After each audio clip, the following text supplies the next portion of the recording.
Imagina por un momento que estás en una pequeña comunidad cristiana del siglo I. Es de noche. Las lámparas de aceite parpadean mientras un anciano de barba blanca desenrolla un pergamino. Su voz tiembla ligeramente cuando lee: Hijitos, ya es el último tiempo. Y según vosotros oísteis que el anticristo viene, así ahora han surgido muchos anticristos. Los presentes se miran entre sí con preocupación. ¿De qué habla el apóstol Juan? ¿Quién es este anticristo? ¿Ya está aquí o vendrá en el futuro? Esa misma pregunta ha resonado a través de los siglos, desde las catacumbas romanas hasta los rascacielos modernos, desde los manuscritos medievales hasta los videos de YouTube que ves hoy. La profecía del anticristo es, sin duda, uno de los temas más fascinantes, debatidos y, a menudo, malinterpretados de toda la literatura bíblica. Para entenderla realmente, necesitamos hacer algo que pocos se atreven: leer los textos originales con calma, contextualizarlos históricamente y separar lo que la Biblia realmente dice de las elaboraciones posteriores del cine, la literatura y la cultura popular. El origen del término: ¿dónde empieza todo? Aquí viene la primera sorpresa que desconcierta a muchos. La palabra anticristo aparece únicamente en las cartas del apóstol Juan, específicamente en 1 Juan y 2 Juan. No está en el Apocalipsis, no está en los Evangelios, no está en las cartas de Pablo con ese nombre específico. Es como buscar la palabra Trinidad en la Biblia. El concepto existe, pero el término exacto tiene un uso muy limitado. Juan escribe alrededor del año 90-95 d.C., cuando el cristianismo primitivo enfrenta sus primeras grandes crisis internas. No se trata solo de persecución externa por parte del Imperio Romano, sino de algo más peligroso: divisiones doctrinales, maestros que se separan de las comunidades, llevándose seguidores, debates encendidos sobre quién es realmente Jesucristo. En este contexto turbulento, Juan advierte a sus comunidades sobre el anticristo. La palabra griega anticristos tiene un doble significado fascinante. Anti puede significar tanto contra como en lugar de. Es decir, el anticristo no es simplemente alguien que se opone a Cristo desde fuera, como un enemigo declarado, sino alguien que pretende ocupar su lugar, que se presenta como alternativa o sustituto. Imagina un impostor que no solo niega la identidad del rey legítimo, sino que se pone la corona y dice: «Yo soy el verdadero monarca». Esa duplicidad es el corazón del concepto. Lo que Juan realmente dijo, los textos originales. Vayamos directamente a las fuentes. En 1 Juan 2:18, el apóstol escribe: Hijitos, ya es el último tiempo, y según vosotros oísteis que el anticristo viene, así ahora han surgido muchos anticristos. Por esto conocemos que es el último tiempo. Fíjate en algo crucial. Juan habla tanto de el anticristo en singular como de muchos anticristos en plural. No está describiendo únicamente una figura futura y apocalíptica, sino una realidad presente en su propia época. ¿Quiénes son estos anticristos actuales? Juan lo explica en el versículo 22. ¿Quién es el mentiroso, sino el que niega que Jesús es el Cristo? Este es anticristo, el que niega al Padre y al Hijo. La característica definitoria no es un gobierno mundial, ni un chip en la mano, ni un líder político carismático. Es una negación doctrinal específica: negar la identidad mesiánica de Jesús y su relación única con Dios Padre. En 1 Juan 4:3, el apóstol añade otra capa: y todo espíritu que no confiesa que Jesucristo ha venido en carne, no es de Dios. Y este es el espíritu del anticristo, el cual vosotros habéis oído que viene, y que ahora ya está en el mundo. Aquí Juan combate una herejía específica del siglo I llamada docetismo, que sostenía que Jesús solo parecía tener un cuerpo físico, pero en realidad era puro espíritu. Para estas personas, la idea de que Dios se hiciera verdaderamente humano era escandalosa, imposible. Juan les dice: esa negación de la encarnación real de Cristo es precisamente el espíritu del anticristo. Finalmente, en 2 Juan 7 leemos: porque muchos engañadores han salido por el mundo que no confiesan que Jesucristo ha venido en carne. Quien esto hace es el engañador y el anticristo. Nuevamente, el énfasis está en maestros específicos, personas reales que están difundiendo doctrinas falsas dentro de las comunidades cristianas. El hombre de pecado, la advertencia de Pablo. Ahora bien, aunque Pablo no usa la palabra anticristo, describe una figura similar en 2 Tesalonicenses 2, un pasaje que ha generado ríos de tinta y debates interminables. Los cristianos de Tesalónica estaban alarmados, pensando que el día del Señor, el retorno de Cristo, ya había llegado. Pablo les escribe para calmarlos y corregir ese malentendido. En 2 Tesalonicenses 2, 3, 4, Pablo advierte: nadie os engañe en ninguna manera, porque no vendrá sin que antes venga la apostasía y se manifieste el hombre de pecado, el hijo de perdición, el cual se opone y se levanta contra todo lo que se llama Dios o es objeto de culto, tanto que se sienta en el templo de Dios como Dios, haciéndose pasar por Dios. Aquí Pablo introduce varios elementos nuevos. Primero, habla de una apostasía. Apostasía en griego significa literalmente apartarse o rebelarse, un abandono masivo de la fe que precederá la manifestación de esta figura. No se trata de incredulidad externa, sino de personas que estaban dentro de la comunidad de fe y se alejan. Segundo, describe al hombre de pecado o hijo de perdición. Algunos manuscritos dicen hombre de iniquidad, como alguien que se exalta por encima de todo lo divino y se sienta en el templo de Dios proclamándose Dios. Esta imagen es deliberadamente blasfema y recuerda a figuras históricas como Antíoco IV Epífanes, el rey Seleucida que en el año 167 a.C. profanó el templo de Jerusalén, erigiendo un altar a Zeus y prohibiendo las prácticas judías, un evento traumático en la memoria colectiva del pueblo judío. Pablo continúa en los versículos 9-10, describiendo cómo este personaje vendrá por obra de Satanás con gran poder y señales y prodigios mentirosos, y con todo engaño de iniquidad, para los que se pierden por cuanto no recibieron el amor de la verdad para ser salvos. Aquí surge un patrón importante: el engaño, los falsos milagros, la capacidad de seducir a quienes no tienen arraigo en la verdad. La bestia del Apocalipsis. ¿Es el mismo personaje? Cuando la mayoría de las personas piensa en el anticristo, probablemente visualizan imágenes del libro de Apocalipsis, la bestia que surge del mar, el número 666, el falso profeta, la marca en la mano o la frente. Sin embargo, y esto es fundamental, el Apocalipsis nunca usa la palabra anticristo. El Apocalipsis, escrito por Juan probablemente en la década del 90 de Cristo, durante la persecución del emperador Domiciano, presenta una visión profética compleja llena de símbolos apocalípticos. En Apocalipsis 13 aparecen dos bestias, una que surge del mar con 7 cabezas y 10 cuernos, que recibe autoridad del dragón, Satanás, y otra que surge de la tierra y hace que todos adoren a la primera bestia. La descripción es dramática. Vi subir del mar una bestia que tenía 7 cabezas y 10 cuernos, y la bestia que vi era semejante a un leopardo, y sus pies como de oso, y su boca como boca de león. Y el dragón le dio su poder y su trono, y grande autoridad. Esta bestia representa poder político y militar, la fusión de los imperios mundiales anteriores, león Babilonia, oso Medo-Persia, leopardo Grecia, según el libro de Daniel. La segunda bestia, llamada falso profeta, en capítulos posteriores, ejerce autoridad religiosa y hace que la tierra adore a la primera bestia, realizando grandes señales de tal manera que aún hace descender fuego del cielo a la tierra delante de los hombres. Es esta segunda bestia la que impone la marca de la bestia en la mano derecha o en la frente, sin la cual nadie puede comprar ni vender. ¿Son estas bestias del Apocalipsis el mismo personaje que el hombre de pecado de Pablo o el anticristo de Juan?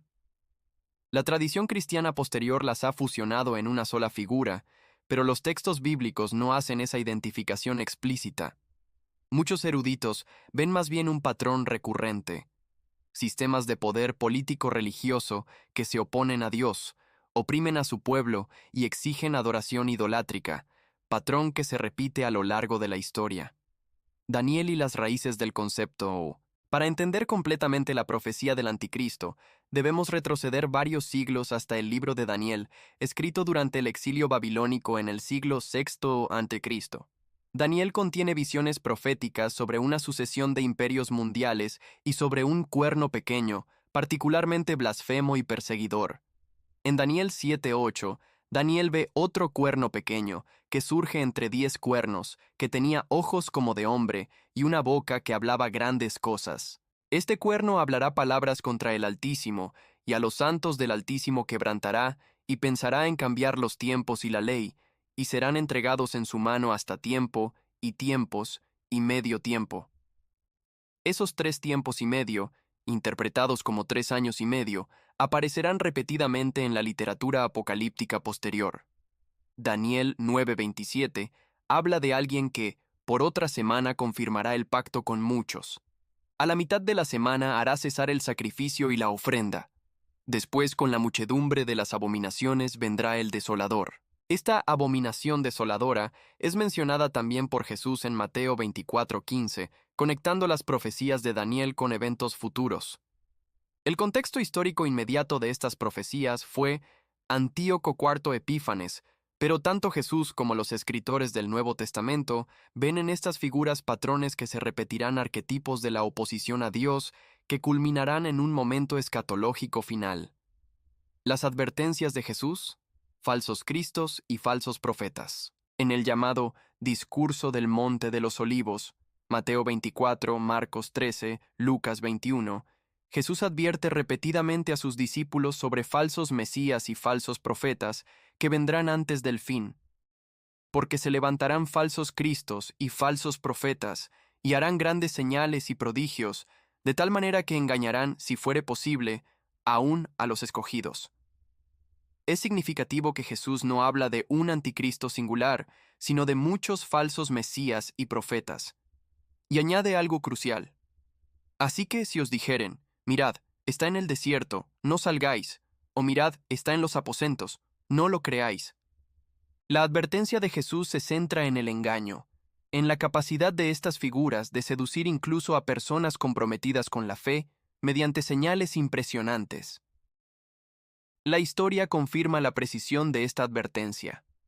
Entre el año 30 y el 70 de Ententar, Cristo, Judea vio surgir numerosos líderes mesiánicos que prometían liberación de Roma, reunían seguidores y terminaban en desastres sangrientos.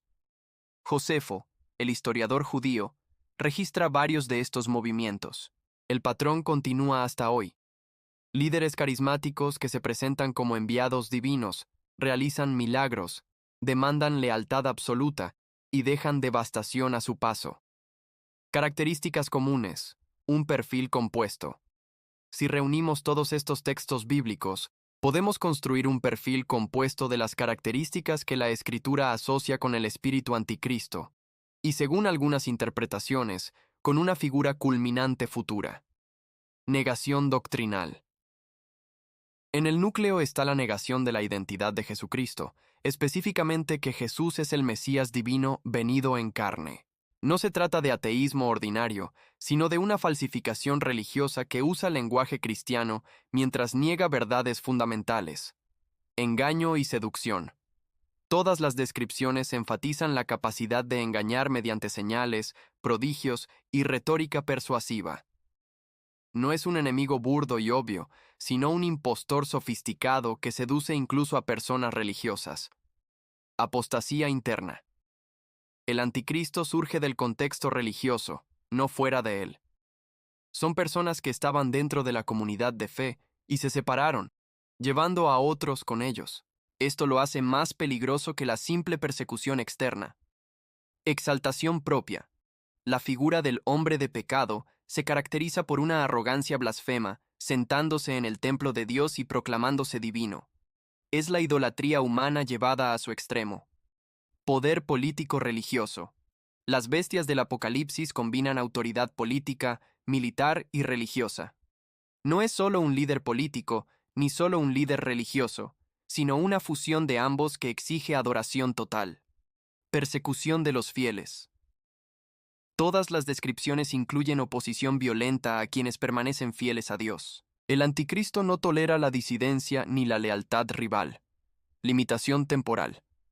Curiosamente, todos los textos enfatizan que el poder del anticristo es temporal. limitado por Dios.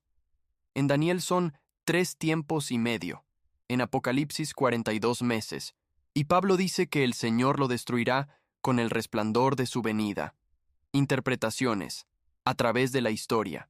La interpretación de estas profecías ha variado enormemente a lo largo de la historia cristiana, reflejando a menudo los contextos y preocupaciones de cada época. La Iglesia primitiva, siglos I-III, generalmente vio el anticristo como una figura futura asociada con el final de la historia, pero también reconoció manifestaciones presentes del espíritu anticristo en herejías y perseguidores. Ireneo, Hipólito y otros padres de la Iglesia escribieron tratados identificando características del anticristo venidero. La Edad Media presenció numerosas identificaciones del anticristo con enemigos contemporáneos. Durante las cruzadas, musulmanes y cristianos se identificaban mutuamente como anticristos. Diversos movimientos apocalípticos surgieron prediciendo fechas específicas para la aparición del anticristo, generalmente asociándolo con invasiones, plagas o crisis políticas.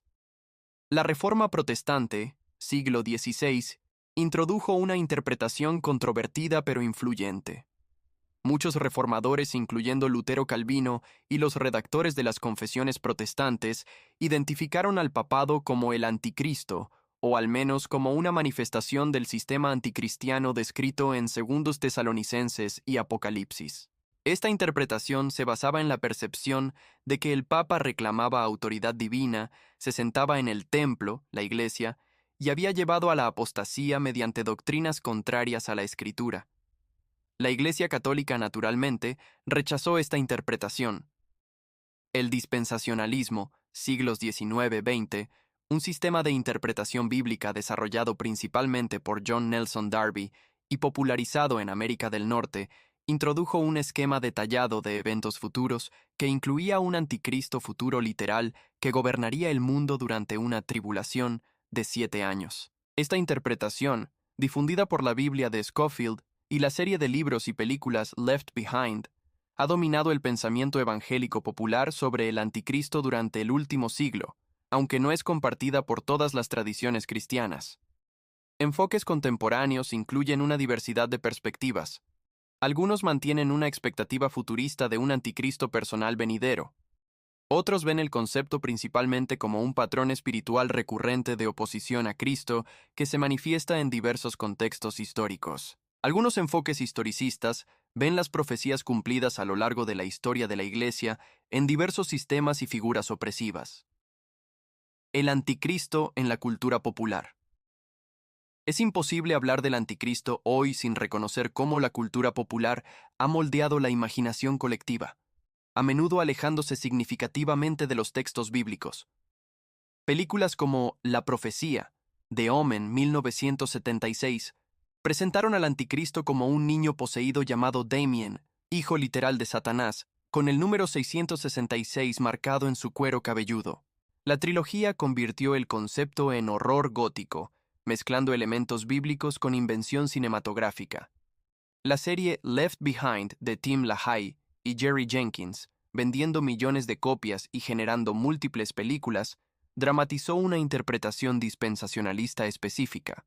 Un líder mundial carismático llamado Nicolae Carpathia, que emerge después del rapto de los cristianos, forma un gobierno mundial, resucita de una herida mortal y exige adoración universal.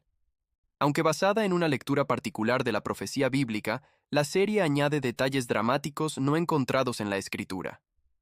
Videojuegos, series de televisión, novelas y música han explorado el tema, usualmente enfatizando elementos sensacionalistas.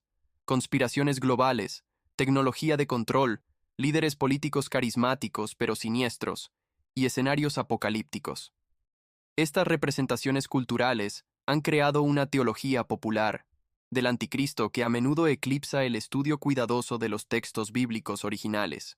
Señales de advertencia. ¿Cómo reconocer el engaño? Más allá de la especulación sobre identidades futuras, los textos bíblicos ofrecen criterios prácticos para reconocer y resistir el espíritu anticristo aquí y ahora. Estas señales de advertencia son relevantes en cualquier época. Prueba doctrinal. Juan instruye explícitamente: Amados, no creáis a todo espíritu, sino probad los espíritus si son de Dios, porque muchos falsos profetas han salido por el mundo. La prueba específica es, en esto conoced el Espíritu de Dios. Todo espíritu que confiesa que Jesucristo ha venido en carne es de Dios. La ortodoxia cristológica, una comprensión correcta de quién es Jesús, es la primera línea de defensa. Amor a la verdad. Pablo enfatiza que quienes son engañados por el hombre de pecado son aquellos que no recibieron el amor de la verdad para ser salvos. No basta con conocer la verdad intelectualmente, debe haber un amor apasionado por ella que nos haga alertas al engaño. Permanencia en la enseñanza apostólica. Juan escribe: el que tiene al Hijo, tiene la vida. El que no tiene al Hijo de Dios no tiene la vida. Y también, si lo que habéis oído desde el principio permanece en vosotros, también vosotros permaneceréis en el Hijo y en el Padre.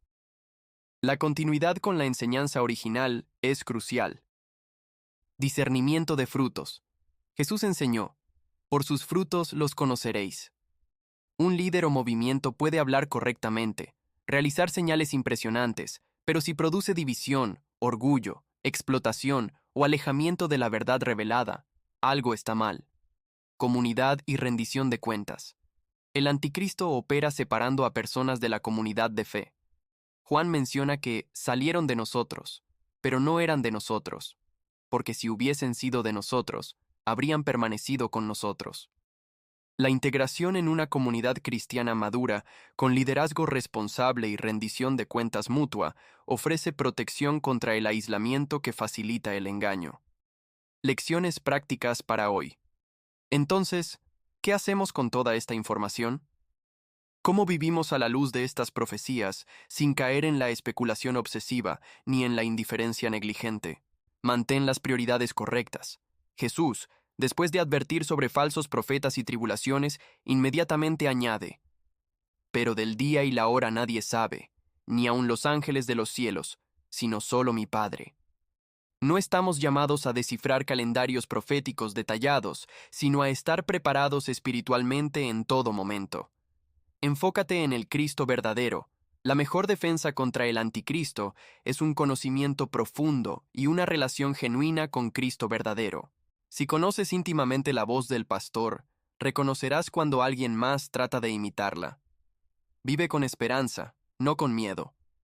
Las profecías bíblicas sobre el anticristo no tienen como propósito aterrorizarnos, sino prepararnos y darnos esperanza.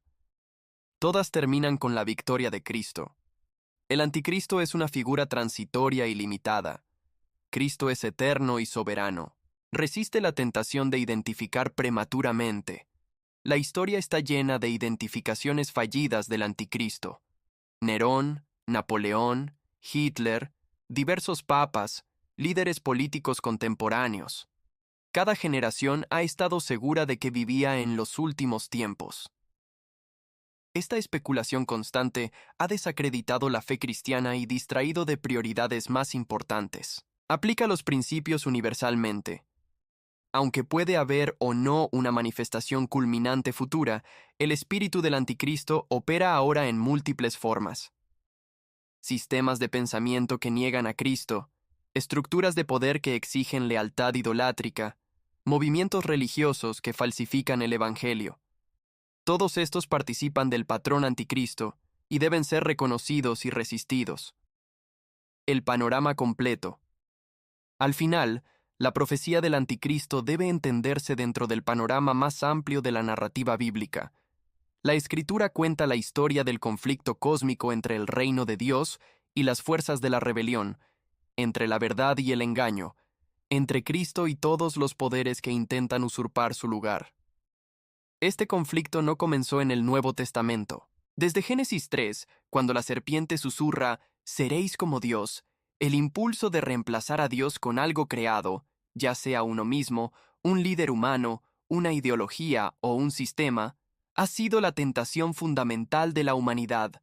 La Torre de Babel, los reyes idólatras de Israel, los imperios que exigían adoración divina para sus emperadores, todos son precursores del patrón anticristo. Y este conflicto no terminará hasta que Cristo regrese. Mientras tanto, vivimos en la tensión del Ya, pero todavía no. El reino de Dios ya ha sido inaugurado en Cristo, pero aún no consumado. El espíritu del anticristo ya está activo, pero quizás haya una manifestación culminante aún futura. Vivimos entre la primera y la segunda venida de Cristo, en una era caracterizada tanto por la expansión del Evangelio como por la oposición a él. Conclusión. Sabiduría para el camino. Si has llegado hasta aquí en este recorrido por los textos y las interpretaciones, probablemente tienes una comprensión mucho más matizada de la profecía del anticristo que cuando comenzaste. Has visto que el concepto bíblico es más complejo y menos cinematográfico que las versiones populares, pero también más relevante y aplicable a la vida diaria. La profecía del anticristo no es principalmente un rompecabezas para resolver ni un calendario para descifrar. Es una advertencia pastoral para guardar nuestros corazones, una llamada al discernimiento en medio del engaño, y un recordatorio de que el conflicto espiritual es real y tiene consecuencias eternas. Juan termina su primera carta no con especulación sobre el anticristo, sino con una exhortación simple y poderosa. Hijitos, guardaos de los ídolos. En última instancia, el anticristo representa la idolatría en su forma más sofisticada y peligrosa, la adoración de lo creado en lugar del creador, la sumisión a poderes humanos en lugar de a Dios, la aceptación de verdades convenientes en lugar de la verdad costosa del Evangelio. Vivimos en una época de información masiva, pero también de confusión masiva, de conexión digital, pero también de aislamiento espiritual, de líderes carismáticos, pero también de vacío de sabiduría. En este contexto, las antiguas advertencias sobre el anticristo son sorprendentemente contemporáneas. No necesitamos obsesionarnos con identificar a un futuro dictador mundial. Necesitamos discernir los espíritus aquí y ahora, probar las doctrinas que escuchamos, resistir las presiones idolátricas que enfrentamos y permanecer fieles al Cristo verdadero en medio de un mundo de impostores. La promesa final de la Escritura no es que evitaremos el engaño y la oposición, sino que en medio de ellos, Cristo preservará a los suyos y finalmente triunfará completamente. Como escribe Juan en Apocalipsis, después de describir la bestia y sus horrores, y vi un cielo nuevo y una tierra nueva, y oí una gran voz del cielo que decía, He aquí el tabernáculo de Dios con los hombres, y Él morará con ellos. Esa es la verdadera conclusión de la historia. No la victoria del anticristo, sino la manifestación plena y eterna de Cristo con su pueblo redimido. Mientras esperamos ese día, caminamos con sabiduría, discernimiento y esperanza inquebrantable, sabiendo que ningún impostor, por poderoso que parezca, puede finalmente separarnos del amor de Dios en Cristo Jesús. Esa es la verdadera profecía que necesitamos recordar.